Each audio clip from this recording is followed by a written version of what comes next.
बड़ा सुंदर भाव है कि जिस समय परमात्मा का पदार्पण श्रृंगवेदपुर में हुआ, श्रृंगवेदपुर में उनके मित्र निषाद राजगुरु से भेंट गई। निषाद राजगुरु ने जब जाना कि हमारे बचपन के सखा और भगवान रामचंद्र जी पधारे हैं, तो राम जी से जा करके वो प्रणाम करने लगे। भगवान ने कहा प्रणाम नहीं, आप तो हमारे हृदय में बसते हैं निषाद राज। निषाद राज को अपने हृदय से परमात्मा ने लगाया। जिस समाज के अंदर जातिवाद का जहर होया जा रहा है, ऐसे सनातन धर्म में भगवान राम का जब जाकर के भया, भगवान राम ने कभी भी जाति पाति को नहीं माना। छोटे से छोटे लोगों को भी उन्होंने हृदय से लगाया।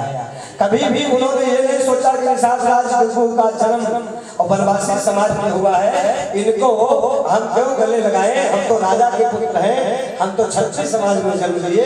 भगवान ने कभी भी कोई भेदभाव नहीं किया। भगवान ने निषाद राजगुरु को अपने हृदय से लगाया। निषाद राजगुरु के आंखों में अश्रु की धारा बह रही है, उनके अश्रु पोंछे। निषाद राजगुरु ने कहा प्रभु आप तक कैसे आना हुआ। उन्होंने सारी बातें बताई भगवान। उन्होंने कहा आप चिंता मत करिए, मेरा राज्य छोटा सा है, इस छोटे से समाज का मैं मुखिया हूँ। आप हमारे यहाँ चल करके हमारे सिंहासन पर विराजमान होइए, जहाँ पर मैं बैठता हूँ। हम पूरे परिकर के साथ में आपकी सेवा करेंगे। आप हमारा मार्गदर्शन करिए, आपको कुछ नहीं करना पड़ेगा। 14 वर्ष आप वहीं रहिए। 14 वर्ष के बाद जब आप आइएगा तो यही से आप अयोध्या की तरफ चलिएगा। आपको कुछ करने की आवश्यकता नहीं, आपका संकल्प भी पूरा हो जाएगा और हम लोग सेवा का अवसर भी मिल जाएगा।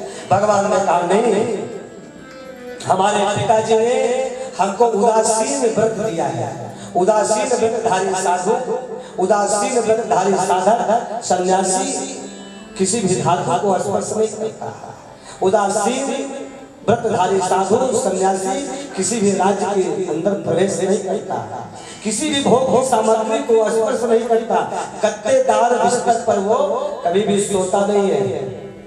ये सब हमारे साथ कुछ शर्तें हैं। इन शर्तों का पालन मैं पिता की उपस्थिति में भी करता हूँ और करूँगा। और पिताजी नहीं है अब, और उनकी उपस्थिति में भी पिता की उपस्थिति मान करके मैं उस प्रकार का व्यवहार करूँगा। मैंने जो एक बार प्रतिज्ञा किया है और उसको मैं बेटा सुनो, जैसे मदारी होती है ना, बंदर नचाते हैं, तो बंदर नचाते नचाते मदारी जब पब्लिक से बात करने लगता है तो जो बानर होता है वो ऐसे नाचने लगता है, वो चिढ़ाने लगता है। लेकिन जैसे ही डंडा लेकर के मदारी, अब समझ लो, और हम तो मदारी समझते हैं, हम तो छोड़ेंगे नहीं, हमको कोई छेड़ता नहीं है, और जो छेड़ता है तो मैं उसको छोड़ता नहीं। समझ आया बात? बतिया पूछा तो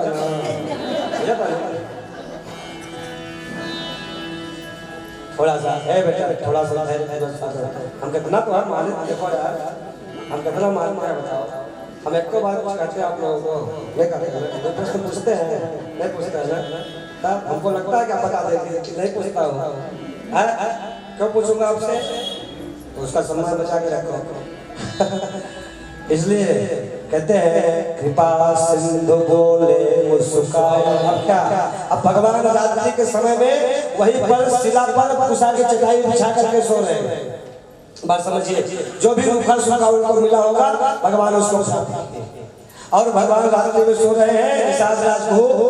निषाद राजगुरु उनसे वार्ता कर रहे हैं, लक्ष्मण भैया से कह रहे हैं कि आखिर कैकेयी के मन में यह भाव आया कैसे?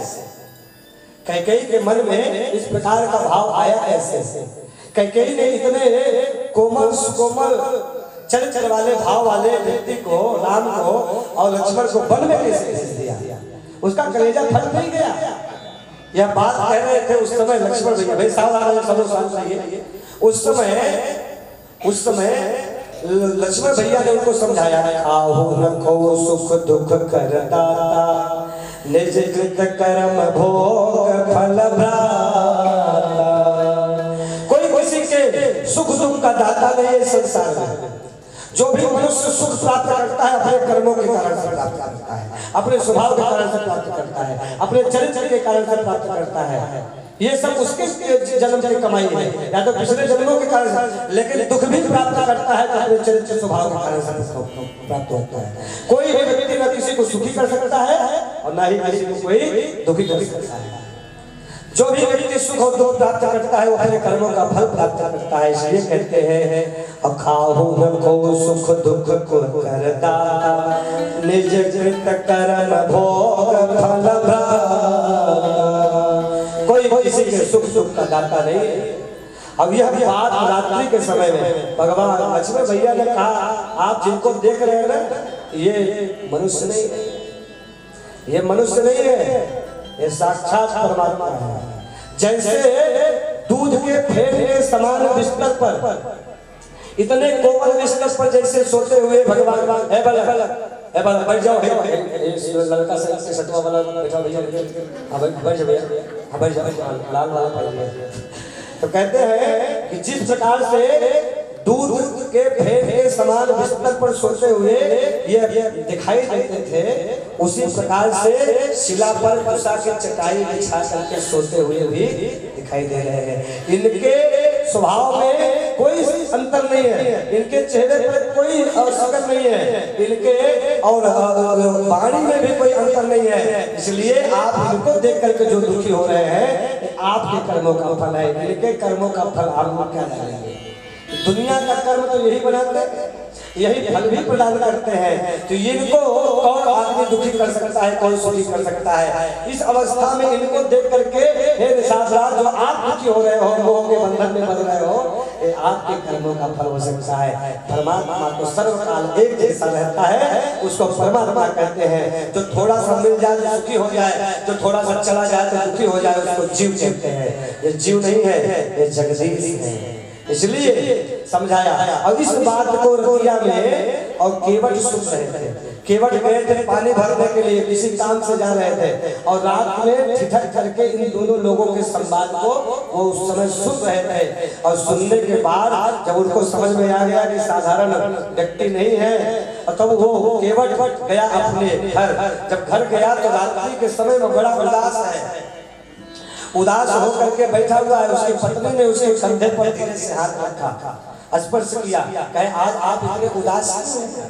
केवट ने कहा जिनकी प्रतीक्षा में कई जन्म लेने पड़े हमको, जन्म जन्मांतर से जिनकी हम प्रतीक्षा कर रहे हैं, ये केवट पिछले जन्म में का कछुआ है। क्षीर सागर में परमात्मा लेते हुए हैं शेषनाग की सैया पर और उनका अंगूठा बाहर निकला हुआ है। और वो जो कछुआ है, कछुआ भगवान के चरण को छूना चाहता है, उनको स्पर्श करना चाहता है, लेकिन बार बार उनके ऊपर बैठे हुए जिनकी छत्र छाया में भगवान लेते हैं वो बार बार उनको मार देते हैं अपने फड़ के द्वारा। और जब फड़ के द्वारा मार देते हैं तो मारने के बाद एक बार समय आया कि उनकी मृत्यु हो गई। बार बार चरण छूने की लालसा लेकर के और उनके जीवन का लीला समाप्त हो जाती है। अगले जन्म में भी वही केवल भगवान के चरण को छूने के लिए जन्म लेते हैं। इस संसार में हम सभी लोग जो जन्म लिए हुए हैं ये किसी न किसी के पुण्य के कारण से लिए हुए हैं। हमारी इच्छा पूरी नहीं हुई, उसी प्रकार का हमारा स्वभाव, हमारा भाव बना हुआ इस संसार में। इसलिए जितने मनुष्य जन्म लेते हैं उतना उनका भाव बनता है, अलग अलग सबका भाव रहता है, अलग अलग सबके विचार रहते हैं। बात आप समझ रहे हो? इसलिए क्योंकि किसी न किसी अटैचमेंट के कारण से ही हम संसार में जन्म लेते हैं। बिना अटैचमेंट में जन्म नहीं लेते। कहाँ जन्म लेना है, किसके घर पे जन्म लेना है, कब जन्म लेना है, ये सब पहले से निर्धारित रहता है। अब देखिए ये पहले से निर्धारित हो गया कि संभव में भगवान कल्कि का अवतार होगा, ये निर्धारित पहले से है। कल्कि भगवान का अवतार कहाँ होगा तो संभव में होगा। अब संभव में जो जहाजियों में मिल करके पूरे संभव के अंदर ऐसा वातावरण बनाया कि 75% जिहादी हो गए और 25% हिंदू केवल बचे हुए हैं।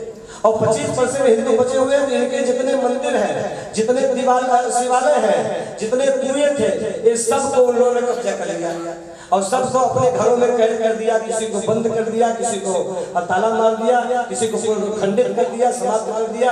आज एक हनुमान जी की प्रतिमा मिली, एक हनुमान जी की प्रतिमा के बाद अब धीरे धीरे संभल के अंदर बहुत सारे लगभग 120 शिवालय, कुआं और धर्मस्थल की खुदाई हो रही है। अब पूरा लिस्ट आया है। क्यों?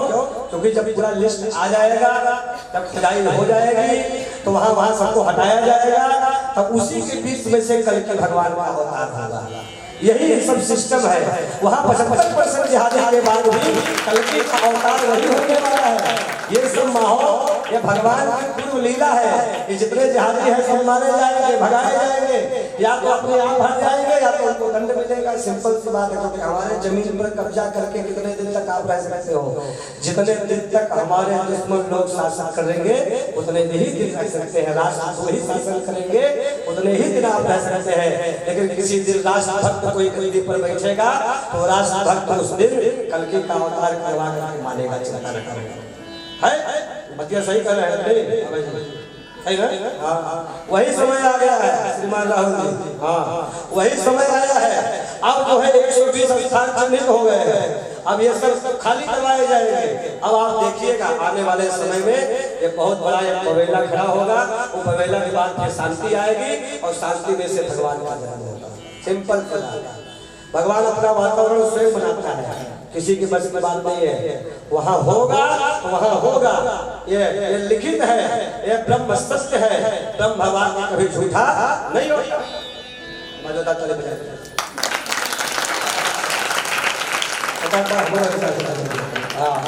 देखो।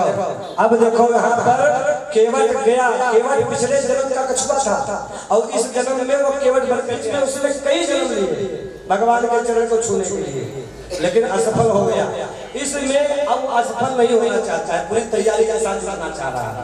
अपनी पत्नी के सामने वो बहुत मूर्छित है। पत्नी ने साहस दिया, कहा आप मूर्छित क्यों है, उदास क्यों है? कहा कि भगवान के लिए मैं इतने दिनों तक प्रतीक्षा किया, भगवान आए हैं और उस पार जाएंगे, नाव में बैठ करके जाएंगे। मेरी नाव तो पुरानी है, जर्जर है, मेरी नाव जर्जर है, पुरानी है। और यहाँ पर इतनी सारी नावें हैं, सब नई नई है, सजी धजी है। मेरी नाव में क्या भगवान बैठेंगे? वो तो चक्रवर्ती सम्राट के पुत्र है, क्या वो मेरी नाव में बैठेंगे? तब उनकी पत्नी ने कहा ऐसा नहीं, अरे राम ही केवल प्रेम प्यारा,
भगवान तो कहते हैं कि राम ही केवल प्रेम प्यारा। भगवान के लिए भी यही वाक्य सत्य है कि भगवान प्रेम को ही संबंध को मानते हैं, जाति पात के संबंध को नहीं मानते। कितना अमीर है, कितना गरीब है, कौन से जाति में जन्म लिया, ये सब भगवान को क्या मतलब? भगवान को जो जितना प्रेम करता है भगवान उससे उतना ही प्रेम करते हैं। सिंपल सी बात। इसलिए आपका मन निर्मल है, आपका मन निर्मल है, इसलिए परमात्मा आप ही के नाम में बैठेंगे विश्वास करके, और आप निश्चित होकर के विश्वास करिए, सवेरा होगा देखा जाएगा। आप टेंशन मत लीजिए, मुझे पूरा विश्वास है। पत्नी के समझाने पर, साहस देने पर केवट का मन भया। फिर केवट रात्रि में विश्राम करते हैं, सवेरा भया, केवट उठते हैं। केवट सबसे पहले जाते हैं उनके पास, इसके पास निषाद राज के पास। निषाद राज से कहते हैं कि आप यहाँ के मुखिया हैं, राजा हैं, हम लोगों के बॉस हैं, इसलिए हमारा आपसे एक आग्रह है कि 2 वरदान आपने कहा था मांगने के लिए। जिस समय आप आखेट खेलने के लिए वन में गए थे, उस समय भूख लगी थी, प्यास लगी थी, मैंने पानी पिलाया था। उस समय आप प्रसन्न होकर के 2 वरदान देने के लिए कहे थे, और कि कभी भी 2 वरदान मांग लेना, वो 2 वरदान मांगने का समय आ गया है। कौन कौन सा? कहे पहला कि ये भगवान है, कहे हाँ, कहे ये नौका पार से उस पार जाएंगे, नौका में बैठ करके कहे हाँ जाएंगे। कहे जब नौका में बैठ के जाएंगे तो पहली बात की कोई भी नौका आज के दिन डेट में और घाट पर नहीं रहनी चाहिए, केवल हमारी नौका रहेगी बस। कहे चलो मान लिया। कहे दूसरा बात, जब हम और वो उनके हमारे उनके बीच में संवाद होगा, बातचीत होगी, तो आप बीच में मत बोलिएगा, क्योंकि आप मुखिया है, आज कहेगा काहे बतिया रहे हो, हमारे अतिथि हैं, हम चुप हो जाएगा। अगर बोलेंगे तो आपका अपमान होगा, चुप हो जाएंगे तो संवाद स्थापित नहीं होगा, फिर से मामला चुप जाएगा। तो मांग लिया, कहे ठीक है, दोनों दिया। अब दोनों देने के बाद अब भैया निषाद राज को केवट जी अब अपनी नाव लेकर के मझधार में खड़े हो जाते हैं। केवट जी अपनी नाव लेकर के मझधार में खड़े हो जाते हैं। भगवान सवेरे उठते हैं, बरगद का दूध मंगाते हैं, बरगद का दूध, बरगद में दूध होता है ना, बरगद का दूध मंगाते हैं। दूध मंगा करके लक्ष्मण भैया के सिर पर लगाते हैं, फिर अपने सिर पर लगाते हैं। क्यों? क्योंकि कंघी सीता नहीं मिलेगा, तो जटाओं का मुकुट बना लेते हैं भगवान, और जटाओं को बाल को इसे कर करके और इसको बांध देते हैं कि अब इसको और घोटालने पचारने का झंझट खत्म होगा। अब उसके बाद झंझट, जैसा देश वैसा देश भगवान ने बना दिया।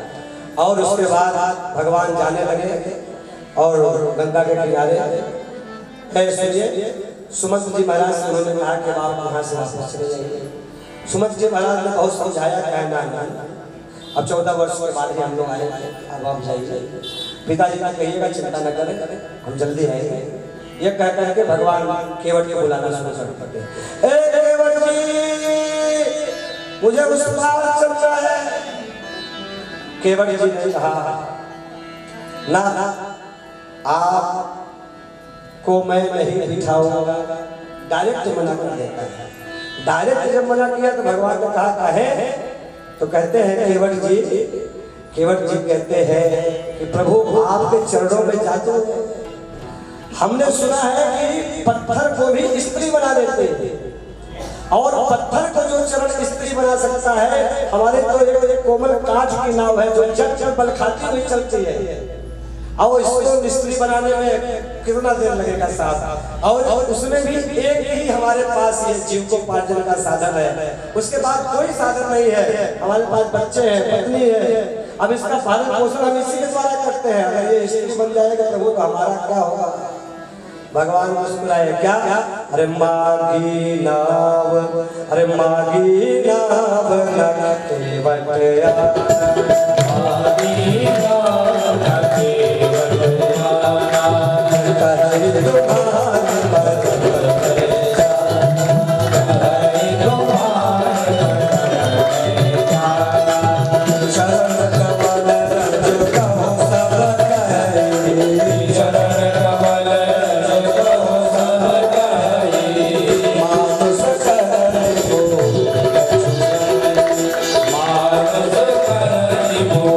Thank you.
वास्तव में अगर उस पार आप जाना चाहते हैं तो मुझे आदेश करिए, मैं आपका चरण धो लूं और चरण धोने के बाद मैं आपको बिठाऊं और बिठा करके उस पार उतार दूं। इतने काम है।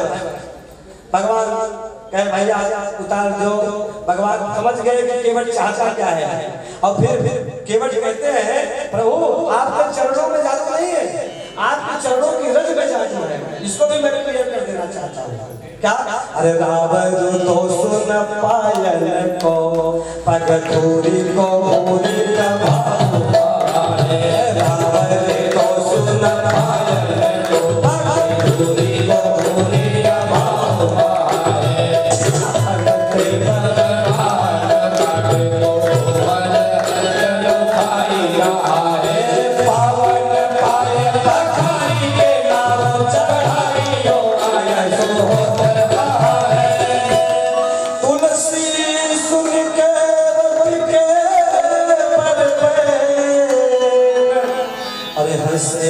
प्रभु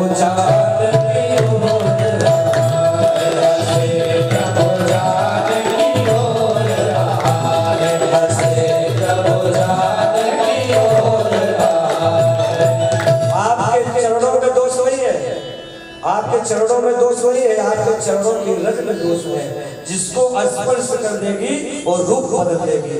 क्या एक स्त्री घर में दूसरी स्त्री आ जाए एक स्त्री के रहते हुए तो क्या सही होगा?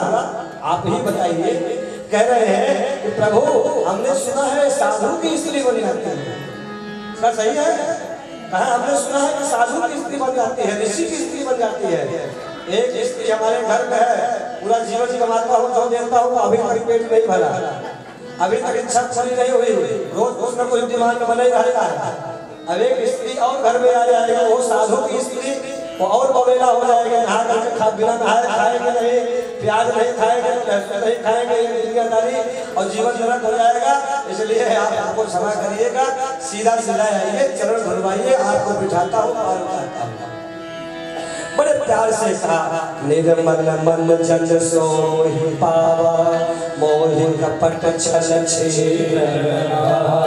भगवान कहते हैं निर्मलता ही हमको पकड़ पाती है, जिसका मन निर्मल होता है वही मुझे पकड़ पाता है। देखिए इसी काशी के अंदर कबीरदास जी का जन्म भया है, काशी के अंदर कबीरदास जी का जन्म भया। काशी में कबीरदास जी को कहते थे 40 पुस्तक लिखने के बाद भी भगवान हमको नहीं मिले, तो तुम बताओ तुमको भगवान कैसे मिलते हैं? कबीरा मन निर्मल भया जैसे गंगा पाछे पाछे हरि फिरे कहत कबीर कबीरदास जी का मन निर्मल था, इसलिए भगवान पीछे पीछे घूमते थे। इसका मतलब है कि जिसका मन निर्मल होता है भगवान अपने आप अनायास उसके साथ चलते हैं, उसको करते हैं। इस नाते से केवट की बात को सुन करके परमात्मा मुस्कुराया, केवट की बात को सुन करके परमात्मा मुस्कुराए। कहते हैं सुन केवट के भैल प्रेम लपेटे बिहसे करुणाए छिछै जान की लगन। अब यह अंतिम कथा हमने थोड़ा सा करके फिर कथा समाप्त करूंगा। देखिए ये जो केवट है ना, केवट के भाव को देख करके भगवान मुस्कुराए। किसकी तरफ देख के मुस्कुराए? सीता मैया की तरफ देख के मुस्कुराए, लक्ष्मण भैया की तरफ देख के मुस्कुराए। सावधान होकर सुनिएगा, बड़ा गुड़ में कथा कहने जा रहे हैं। बात ये आई है कि क्यों मुस्कुराए भगवान? मुस्कुराए क्यों मुस्कुराए? भगवान बिना कारण कहीं मुस्कुराते नहीं है। कोई भी काम भगवान का बिना कारण नहीं होता है, कोई न कोई कारण जरूर होता है। तो क्यों मुस्कुराए? इसलिए मुस्कुराए सीता मैया की तरफ देख करके कि जब सीता मैया का ब्याह भया, ब्याह के बाद लक्ष्मण भैया और उदास रहने लगे और उनके महल के सामने, उनके कक्ष का जो द्वार था उसके सामने वो केवल कहते रहते थे, अंदर नहीं जाते थे। एक सप्ताह का दिन बीता, भगवान राम ने माता जानकी जी से कहा आजकल लक्ष्मण का चेहरा बड़ा उतरा हुआ दिखाई दे रहा है, लक्ष्मण बहुत उदास दिखाई दे रहे हैं। आखिर क्या कारण हुआ कि आप लोग जब से आई है तभी उदास है, पहले उदास नहीं थे। माता जी ने कहा हमको तो नहीं पता, यहाँ पे पूछ लीजिए। भगवान ने जा करके लक्ष्मण से पूछा, लक्ष्मण आज को उदास क्यों रहते हो? लक्ष्मण भैया ने कहा इसलिए उदास रहता हूँ क्योंकि जब से ब्याह हुआ और तब से चरण सेवा नहीं मिल रही है। अब चरण सेवा नहीं मिल रही है तो जीवन का कोई मतलब नहीं है, जीने का कोई मतलब नहीं है, इसलिए अब जीवन का कोई काम नहीं है, इसलिए खाना पीना त्याग करके उदास रहता हूँ। तो जल्दी भगवान बुलावे, जल्दी चलो सीताराम हो जाए। तब भगवान ने कहा ये तो बड़ा संकट है। तो कहे भाई जो सीता है उनका धर्म है, चरण दबा रही है तो उनका धर्म है, तो मैं उनको कैसे रोकूं? तो कहते हैं कि भैया भाई कोई उपाय करो। भगवान ने कहा ठीक है उपाय करता हूँ। कहे एक काम करो, कहे कि जब होली आएगी तो होली में देवर अपने भौजाई से कुछ मांगता है।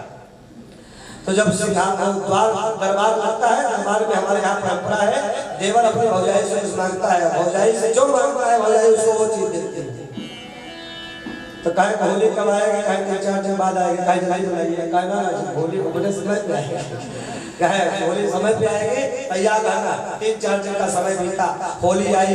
होली के समय में लक्ष्मण भैया और दरबार सदा संध्या कालीन बेला में राजा जी एक तरफ बैठते हैं, राजा की उपस्थिति में सब काम होता है, और बड़ी बहू जो होती है वो एक तरफ बैठते हैं। तो उनसे मांगने के लिए सारे देवर लोग आए। सबसे पहले भरत भैया आए।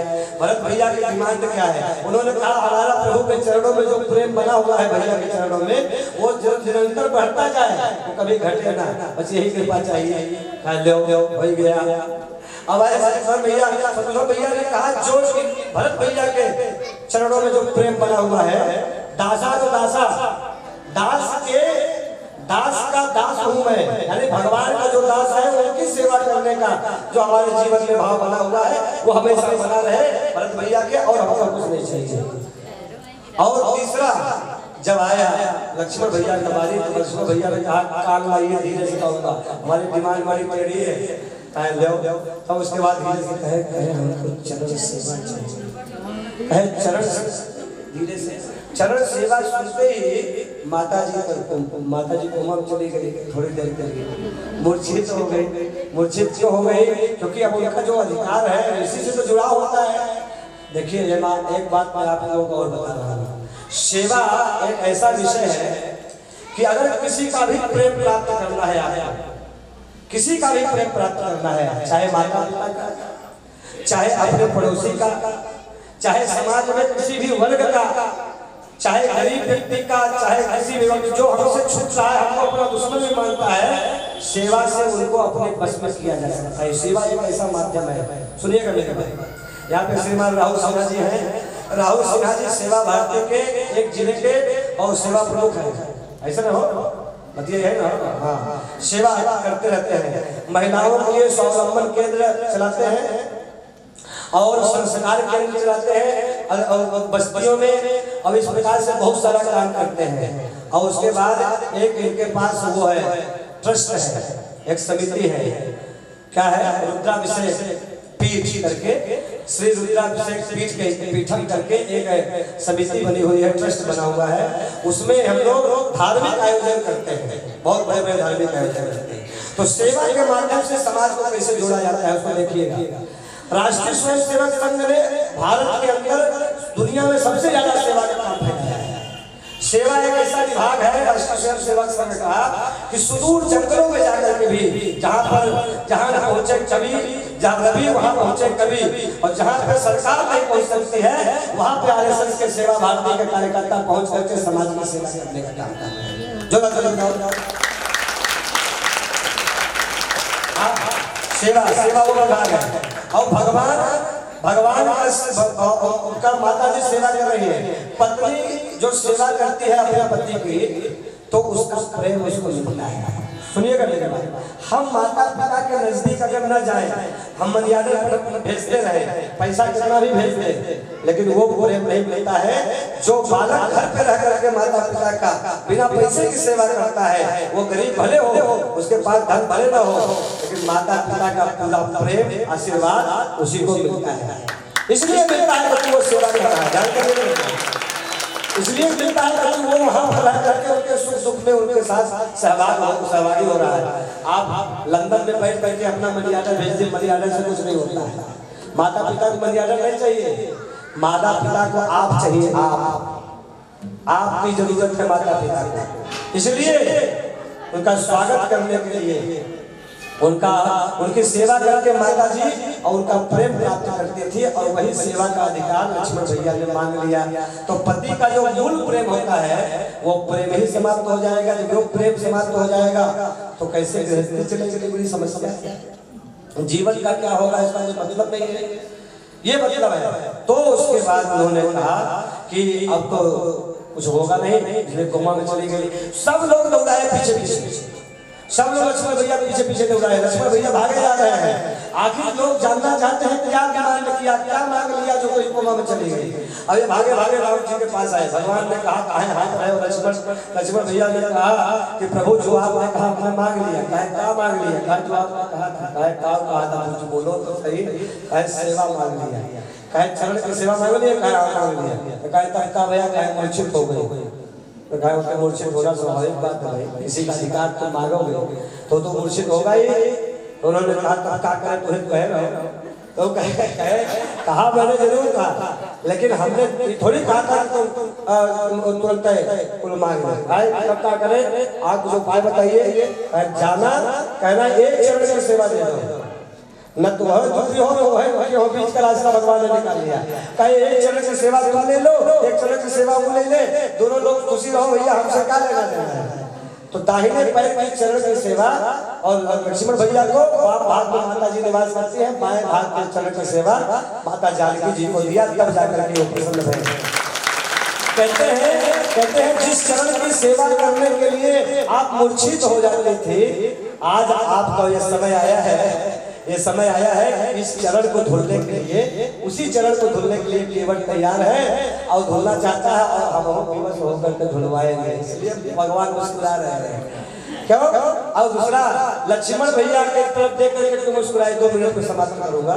लक्ष्मण भैया की तरफ देख करके तुम मुस्कुराए, इसलिए मुस्कुराए कि जब से भगवान का जन्म भया, भगवान का जन्म, लक्ष्मण का जन्म, शत्रुघ्न का जन्म लगभग आगे पीछे थोड़ा बहुत साथे हुआ है। तो भगवान राम जिस पालने में सुलाए जाते थे, उसी पालने में लक्ष्मण भैया सुलाए जाते थे।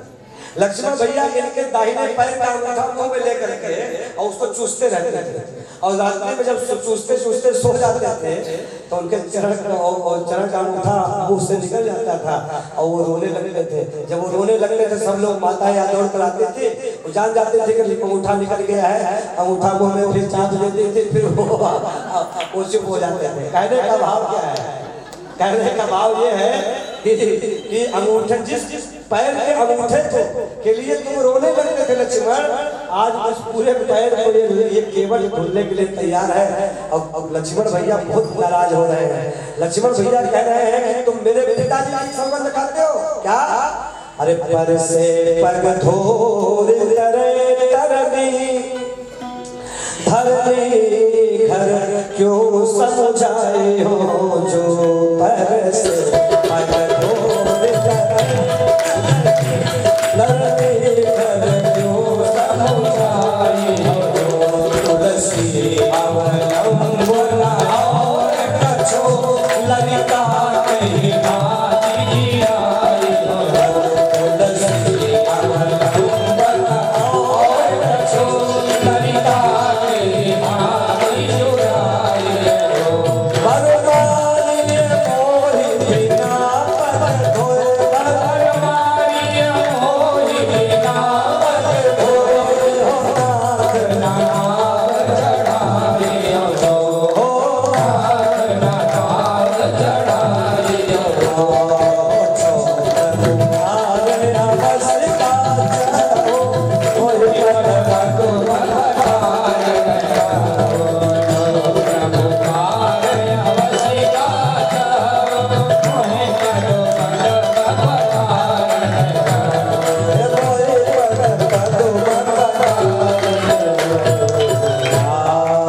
लक्ष्मण भैया बहुत नाराज हो गए। कहते हैं कि मेरे पिताजी की सौगंध खा के कहते हैं, अरे पद कमल धोए चढ़ाई लाल लगाए हो लड़ाई जहो,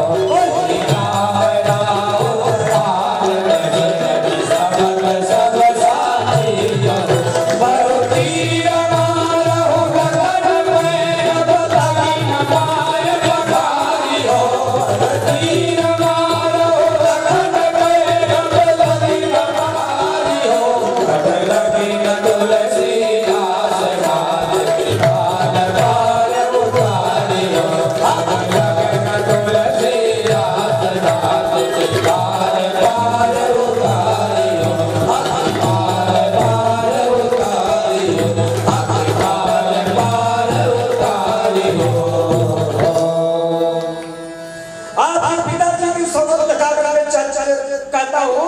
जब तक आपका चरण नहीं धुलूंगा तब तक मैं आपको नाव में नहीं बिठाऊंगा। जब कसम खाई ले, जब कसम खाई ले तब लक्ष्मण भैया गुस्सा है। लक्ष्मण भैया कहते हैं बलबीर मारो लखन पे मार डालूंगा। केवल कहता है कि आप तीर भी मार लेंगे और तब भी बिना चरण धोए हुए आपको बिठाऊंगा। याद रखिए, जो केवल की तरह निर्भय बन सकता है, जो केवल की तरह निर्भयता को प्राप्त हो सकता है, वही भगवान की भक्ति को उनके चरण को प्राप्त कर सकता है। श्रीमान प्रिंस जी, हाँ प्रिंस जी वही थोड़ा देर खड़े रहिए, 2 मिनट अब। हाँ हाँ चेत नगर में आपकी कथा हुई, समझ आ रहा है? हाँ हाँ हर सभा बस्ते होगा अते बरतीर मारो लखन पे जब लग न पाया बधाई हो। हे प्रभु, अरे लक्ष्मण अगर हमको तीर से नहीं मार देंगे मैं मर जाऊंगा, फिर भी मरने से पहले मैं आपका चरण बिना धोए हुए आपका नाम नहीं बिठाऊंगा। जो मरने के लिए तैयार हो, जो निर्भयता को प्राप्त हो, वही भगवान की भक्ति को प्राप्त कर सकता है। आदमी एकादशी रहता है, शाम के समय में सांस फूलने लगते हो। हाँ, एकादशी भी ठीक प्रकार से नहीं रहती। इसमें एकादशी कितने लोग रहते हैं? एकादशी का व्रत सबको रहना चाहिए। एकादशी का व्रत सबको रहना चाहिए, ध्यान दीजिए मेरे भाई। उसमें स्त्री पुरुष बालक वृद्ध सब में गिना जाता है। एकादशी एक ऐसा व्रत है जिसको सबसे श्रेष्ठ व्रत है, इसलिए एकादशी का व्रत सभी लोगों को रखना चाहिए।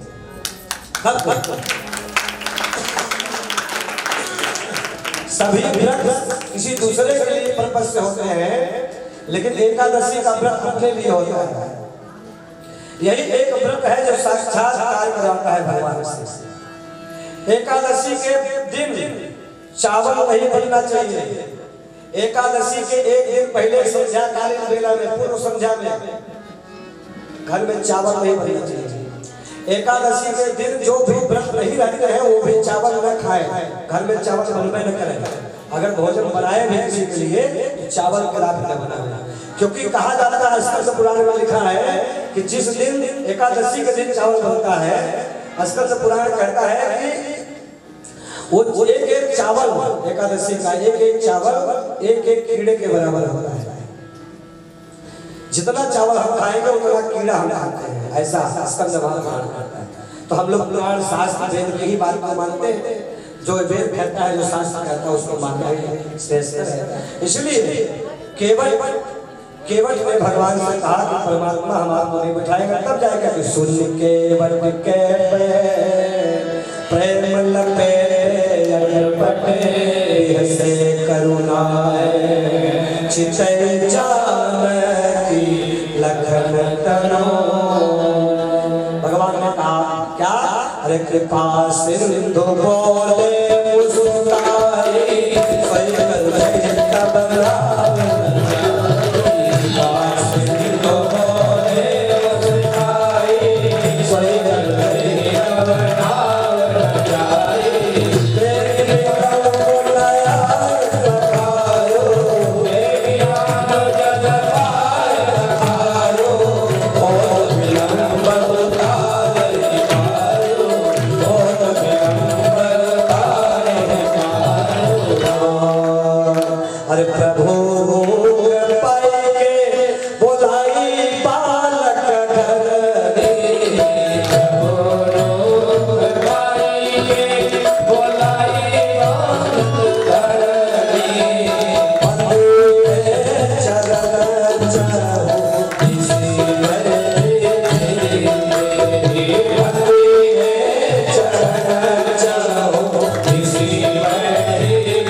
परिवारों को भी, अपने समाज के लोगों को भी साथ में लेकर के जाना चाहते हैं, इसलिए सबको बुला करके ले आए।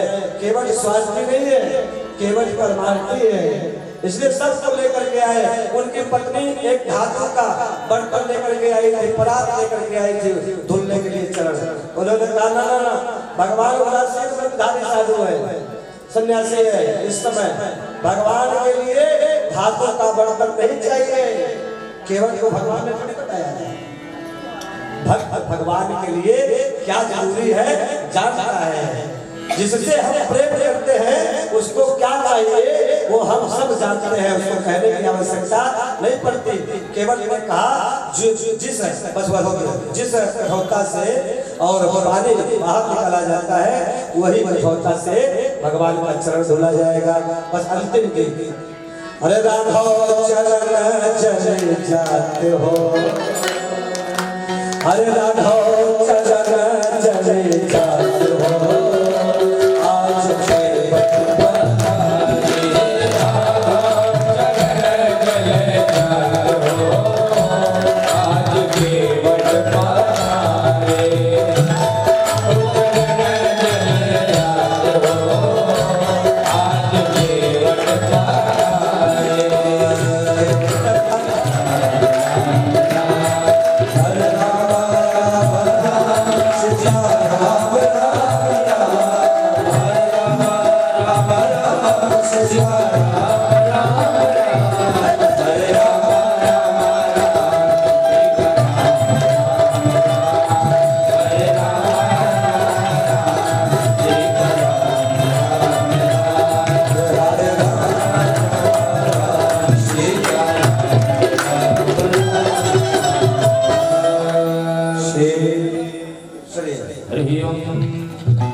कल 12 बजे आना है, ध्यान रखिएगा, क्योंकि कल 12 बजे से लेकर के 3 बजे तक कथा चलेगी।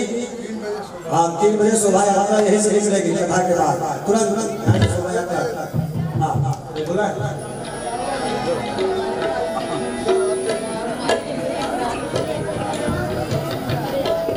बोलिए चिंतामणि गणेश भगवान की। एक सूचना, कल कथा ठीक 12 बजे यहाँ आरंभ होगी। कथा का विराम 3 बजे होगा।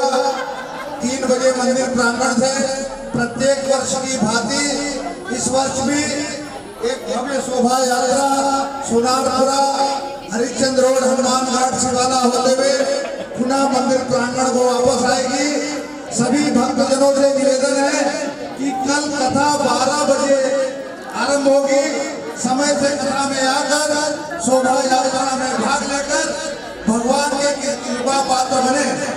जिन मार्गों से शोभा यात्रा गुजरेगी उन मार्गों में जिस भी भक्तजनों का निवास स्थान घर जो भी पड़ेगा वहाँ पर मंगल आरती कर भगवान की आगवानी करेंगे। कल कथा 12 बजे आरंभ होगी। कल कथा 3 बजे विराम लेगी। 3 बजे मंदिर प्रांगण से शोभा यात्रा आरंभ होगी। इसी क्रम में दिनांक 29 दिसंबर रविवार को मंदिर प्रांगण में 12 बजे से प्रसाद वितरण भंडारे का कार्यक्रम होगा। उसमें भी सभी भक्त लोग प्रसाद ग्रहण कर भगवान के कृपा पात्र बनेंगे।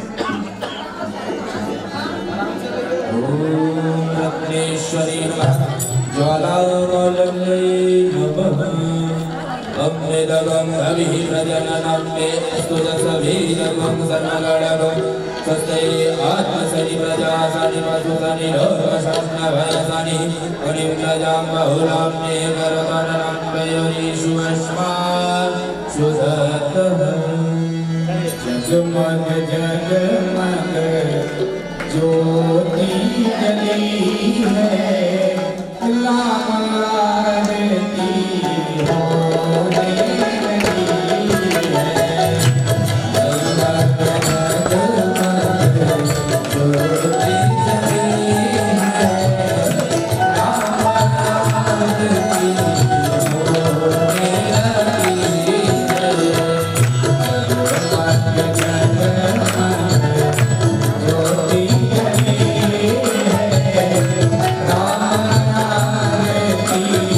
Oh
श्रावलेपदे शीतले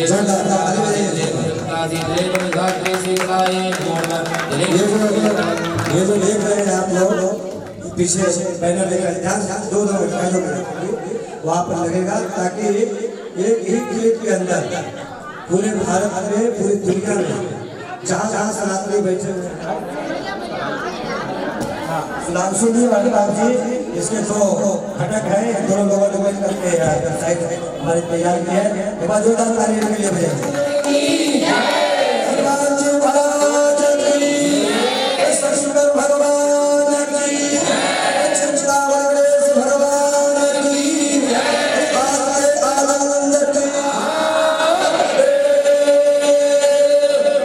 कथा विसर्जन सुना